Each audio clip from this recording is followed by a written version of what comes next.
우리가 읽어가는 말씀 2장 그리고 3장, 4장에 계속 이어지는 내용에서는 당시에 애굽에 의해서 압제를 받는 이스라엘 백성들을 위하여 건질자 혹은 구원자를 준비하시는 그런 내용이 소개가 됩니다. 그래서 우리가 잘 아는 모세의 출생, 또 성장, 또 그가 애굽으로 다시 찾아가게 되기까지 있게 되는 여러 이야기들을 기록해 주고 있습니다.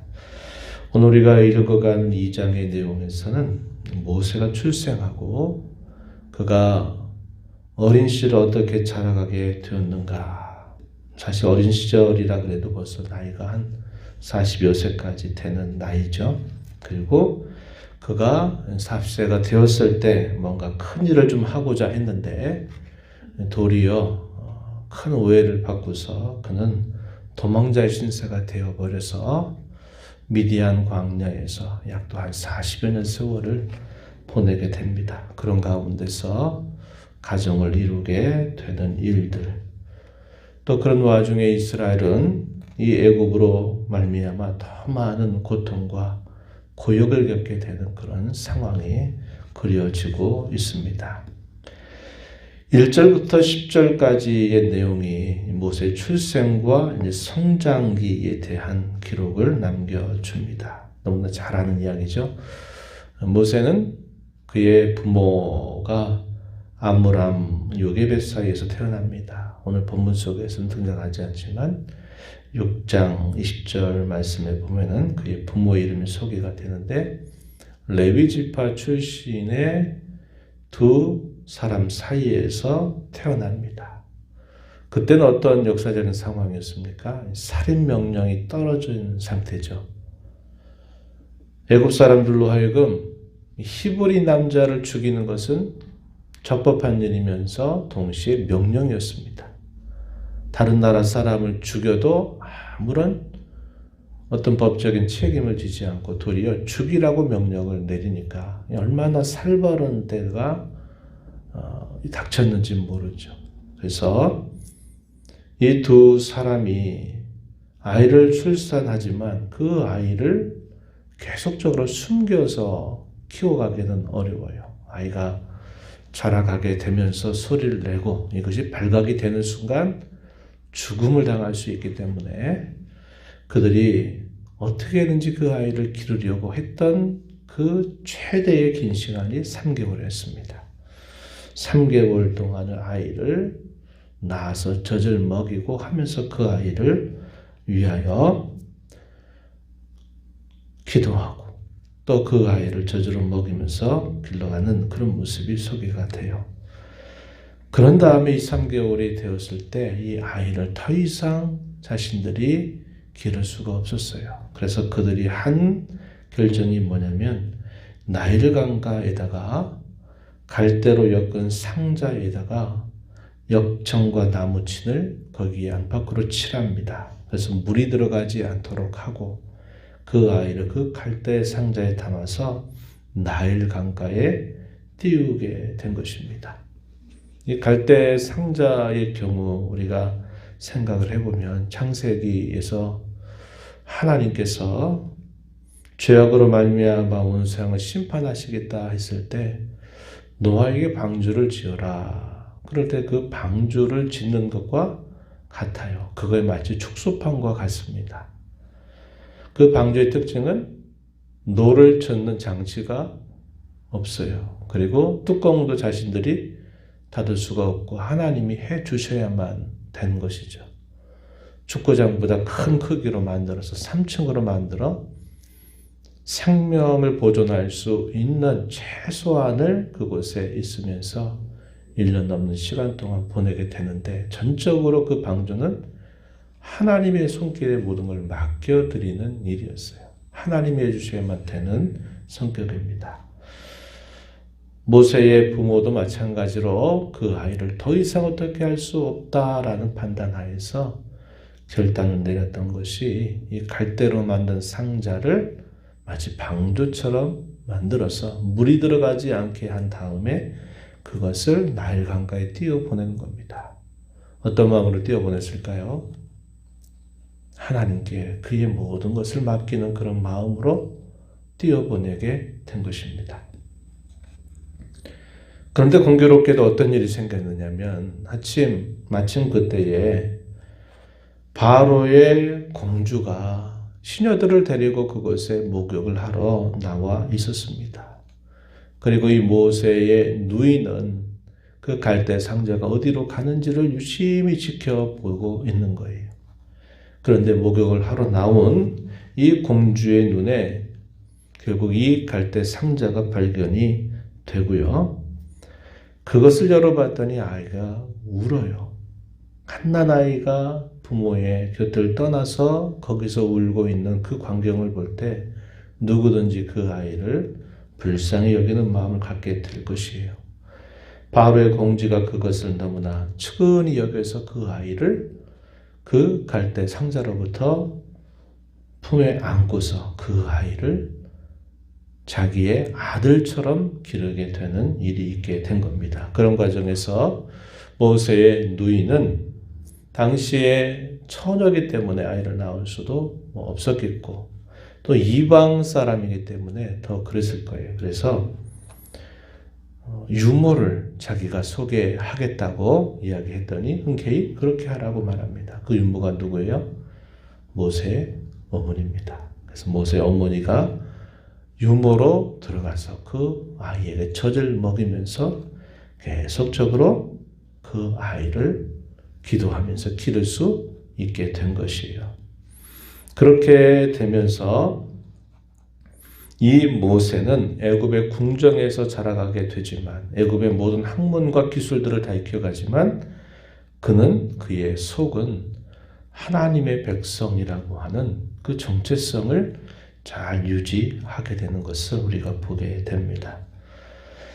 이러한 짧은 이야기 속에 신앙적인 용기, 결단을 한 그 믿음의 사람들의 모습이 스며 있다 하는 것을 우리는 읽을 수 있어야 합니다.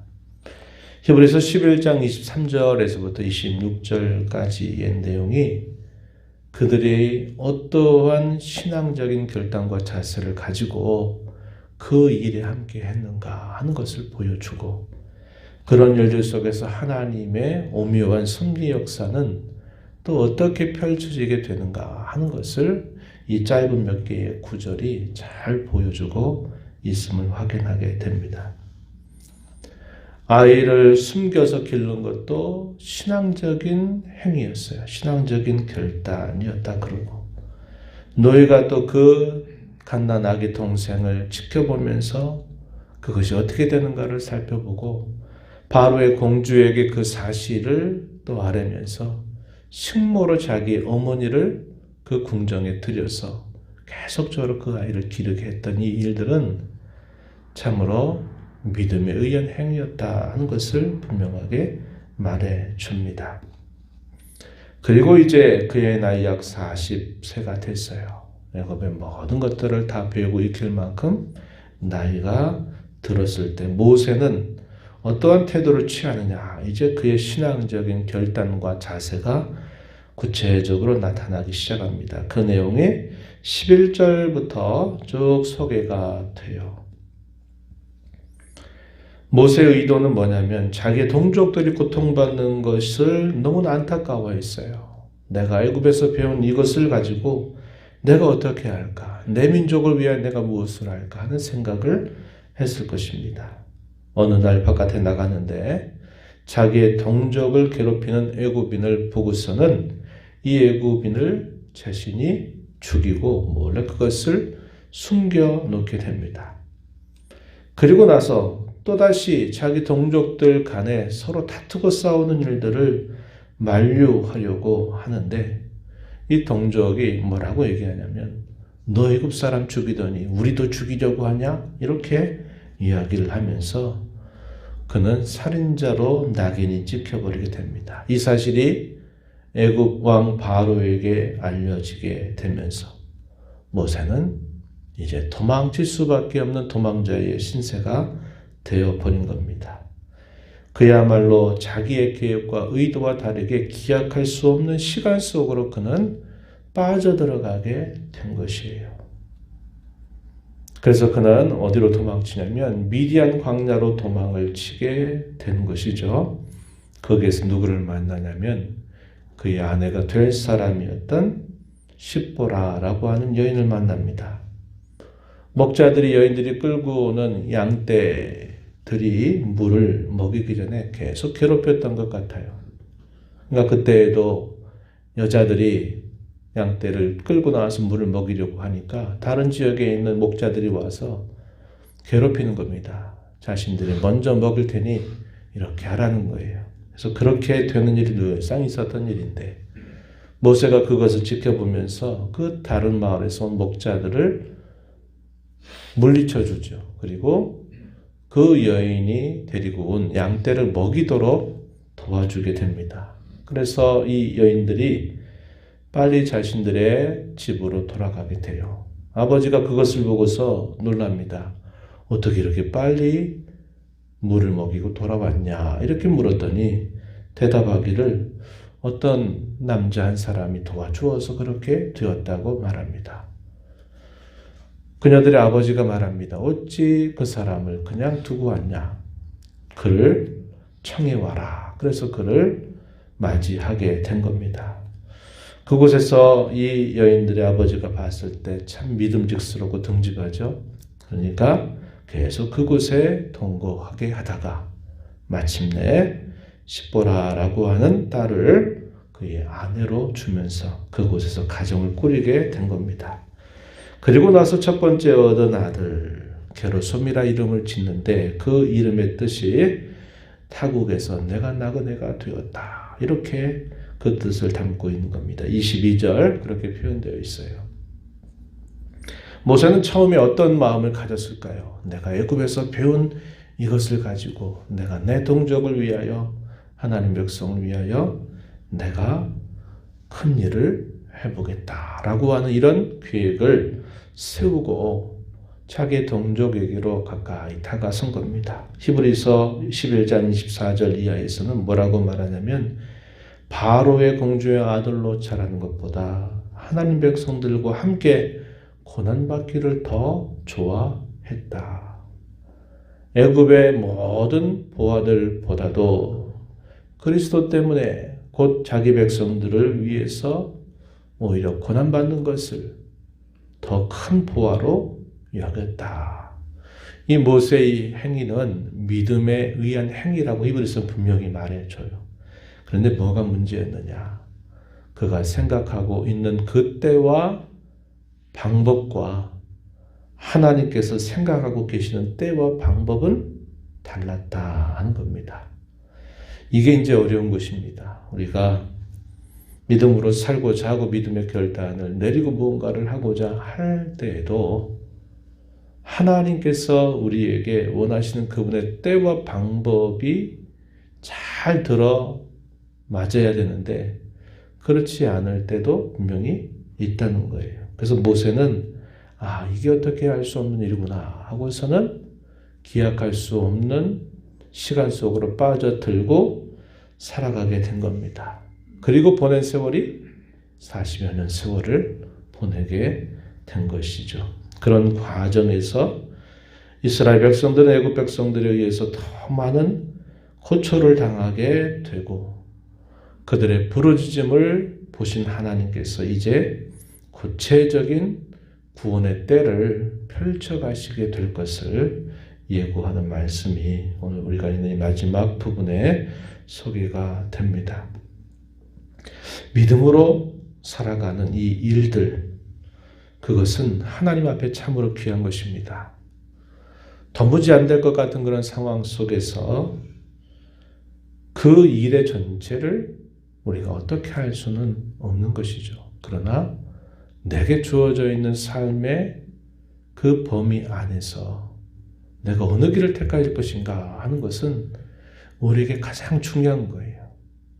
미래는 우리가 알지 못합니다. 어떤 일이 내일 일어나게 될런지는 우리가 확정할 수 없어요. 그러나 오늘이라고 하는 순간, 지금이라고 하는 이 순간이 내가 결정할 수 있는 기회가 열려 있을 때 내가 어느 길을 택할 것인가 할 때 우리는 믿음을 따라서 택하고 믿음을 따라 살아가야 된다는 겁니다.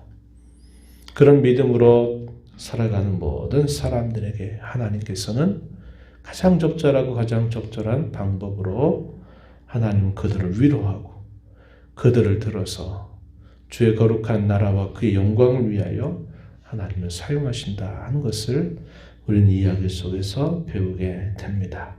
이 하루도 주님이 우리에게 주신 하루입니다.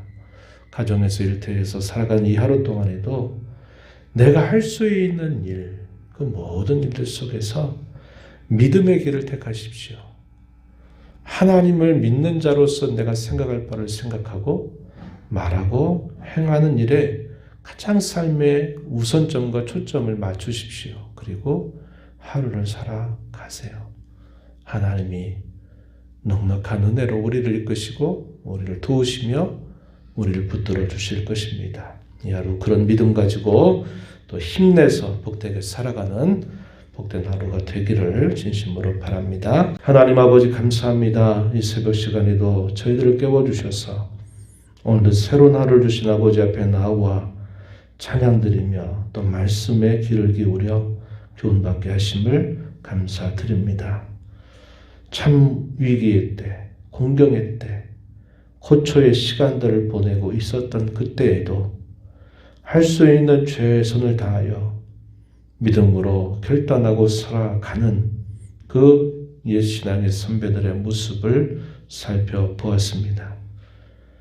하나님께서 그 모든 일들을 들어 주께서 인도해 가시는 일들을 분명히 하실 것이지만 주어진 삶의 환경 속에서 가장 택할 수 있는 믿음의 길을 생각하고 용기를 내고 결단하고 살았던 그 믿음의 사람들, 하나님께서 참으로 기뻐하셨던 사람들임을 다시 한번 확인하고 지금 이 어려움의 때를 살아가는 저희들에게 있어서도 내일 일은 우리가 알지 못하지만 오늘 하루하루 주어진 삶의 모든 선택과 기로 앞에서 믿음의 길을 선택하고 믿음을 따라 용기를 내고 또 그 일에 순종하며 나아가면서 하나님의 크신 위로와 인도하심을 경험한 삶이 되게 하여 주옵소서. 은혜의 보좌 앞에 나와 아버지 은혜를 구하는 모든 심령들의 간구를 기울여 주시고 응답하여 주시기를 바라오며 예수님 이름으로 기도하옵나이다. 아멘.